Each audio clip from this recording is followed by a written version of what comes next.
Welcome once again to EDH Study Hall. This is your host, Johnny Slivers, known as such on the internet, and this is episode 15 of the beta analysis. Yes, basically, EDH Study Hall. We're in beta. We're on episode of 15, and we are stuttering our way into Power Sync.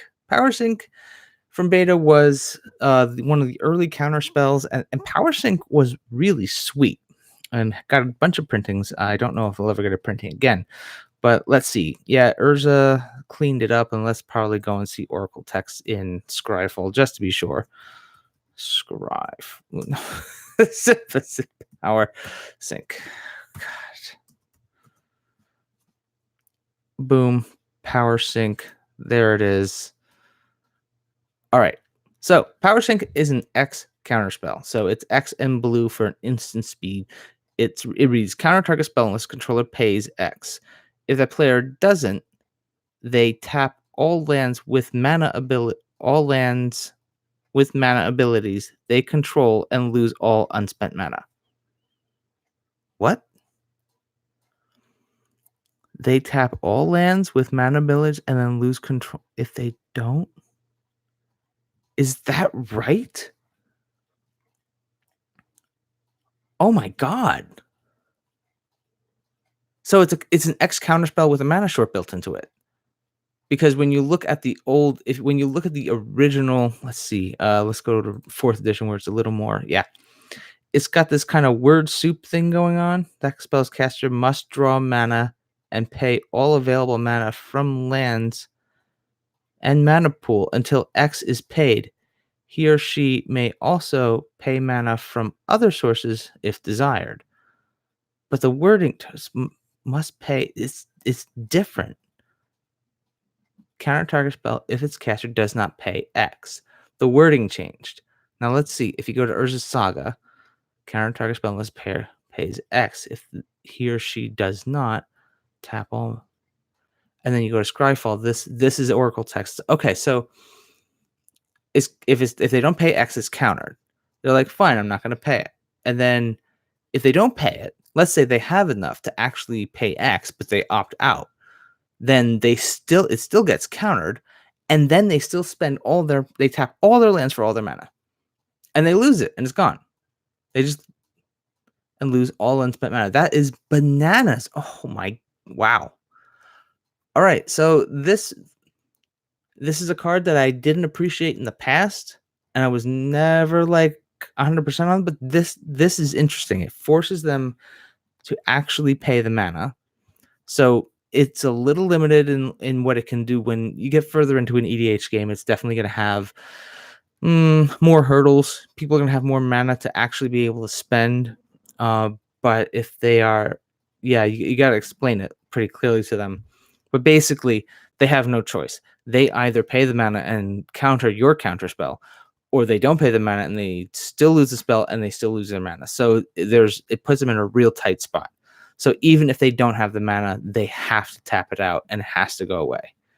So zoinks, that's some good stuff. All right, Power Sync. When it comes to hard counter spells in EDH, this X counter spells are usually a tougher sell.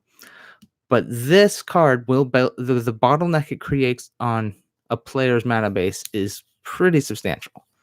And it's this one's pretty cheeky. I want to see the stats here. Let's see. We'll go to our EDH card analysis. I don't think it's going to be a high number.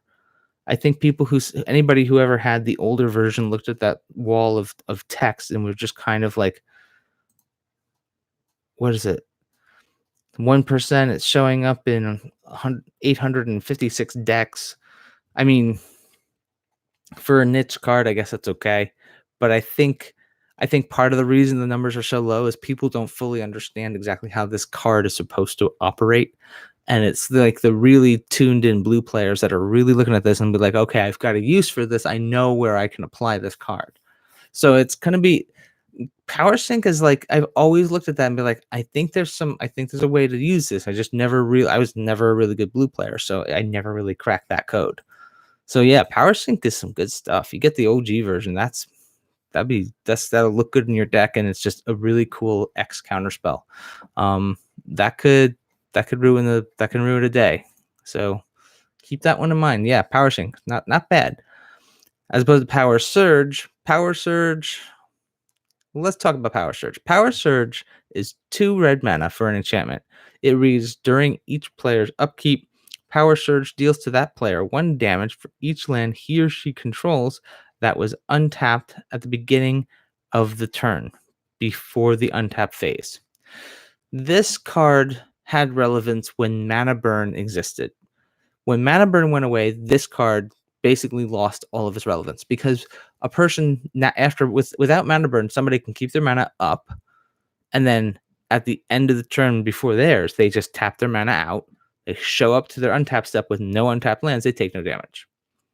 So it really lost its teeth when that happened, and it's not a card that's really going to do much in terms of EDH. It's just people can all you have to do is tap your lands to play around it. So this isn't really worth playing in EDH. It's not. It just doesn't have the power. It doesn't have. If Mana Burn was a thing, that'd be great, but it just isn't there. Now, if you play that in conjunction with Mana Barbs, that's a different story. But even then, it's not worth it. I don't think this one's worth throwing in deck. Prodigal Sorcerer, on the other hand, is affectionately referred to as Tim. Prodigal Sorcerer got printings through many sets, came back in Eternal Masters, got printed up in 7th edition, never got really printed in the standard set past 7th edition, so it was never modern legal. But the Prodigal Sorcerer was what we call a pinger. It was 2 and a blue for a 1/1 wizard, and you tap the Prodigal Sorcerer, deals 1 damage to target creature or player. So it was kind of like in the early days, you'd see people like jam decks full of Lightning Bolts and Prodigal Sorcerers and counter spells, and just when they were playing, 10 copies of each, and it was just a matter of counter and burn, and just burn and counter and burn. It was degenerate days, the Wild West. EDH wise, I mean, you get this ability in a lot of other cards. This ability has been printed in many other iterations of this type of card, so you have options. I wouldn't really go. If you're playing a wizard deck, this can be a nice addition. If you're going to go to the trouble of playing Prodigal Sorcerer, get the original art, get the Tim version, the one that was kind of modeled after Patrick Stewart, from like Jean-Luc Picard looking kind of dude. People often, and Monty Python back in like the mid 90s, there were a lot of Monty Python fans playing Magic. So when they were referring to him as Tim, they're talking about in Monty Python the Holy Grail, when they show up to, I don't know, there's this fire sorcerer, and like, some call me Tim, and then they all get wiped out by this man-eating rabbit. So it's that's why, that's kind of where, that's that little nickname, that's where it comes from. So Prodigal Sorcerer, meh. If you're in a wizard deck and you want to like add some flavor, that's fine, but I would go searching around for other ways to do what it does. All right, let's get the last column here.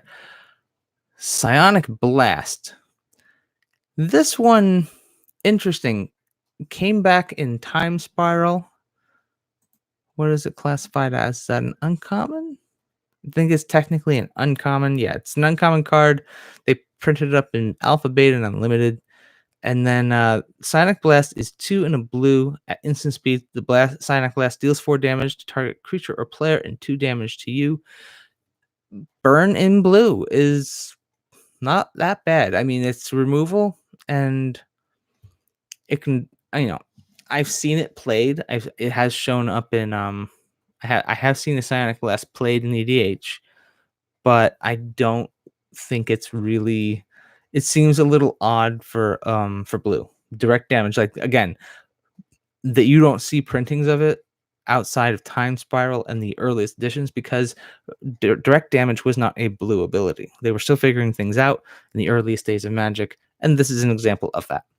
So it's interesting. I've seen it played, but unless it really fits your groove, if you're playing on blue red burn, then yeah, that's fine. Go ahead and throw a Psionic Blast in there.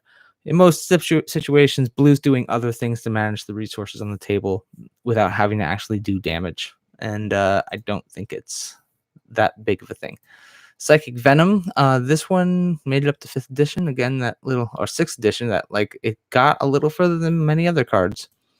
But the Psychic Venom is an enchant land for 1 and a blue, and whenever enchanted land is tapped, Psychic Venom deals 2 damage to that land's controller. So you force people into working around a land that's going to operate like an Ancient Tomb. So, and more so, even worse than Ancient Tomb, the land, it's probably like if you just enchant a basic land, it's only going to produce 1 mana. They're still going to take 2 damage. So this is kind of a disincentive card for people using their mana.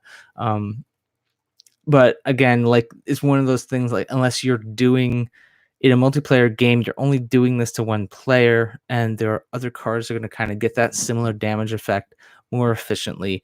And the big problem with this is you leave that in your opponent's control as to whether or not they use that land. So it's like maybe you do that damage part of the time, but ultimately they can just kind of work around that. And there's so many ways to kill enchantments. This is kind of a dead card. So I would not advise it. I mean, if you got a battle plan that actually kind of can put this to use, great, but it's nothing to build an EDH deck around, and odds are it's not really going to find too many homes.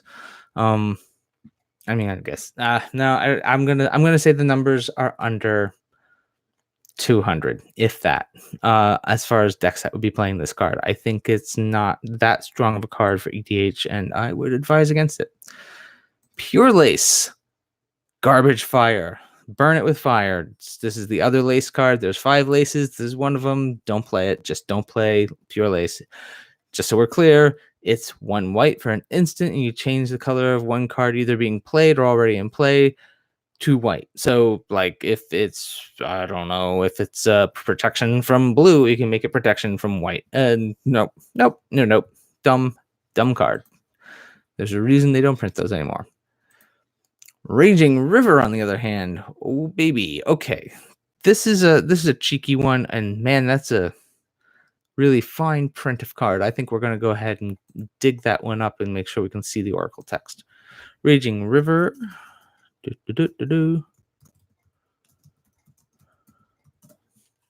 Not river. I am spelling.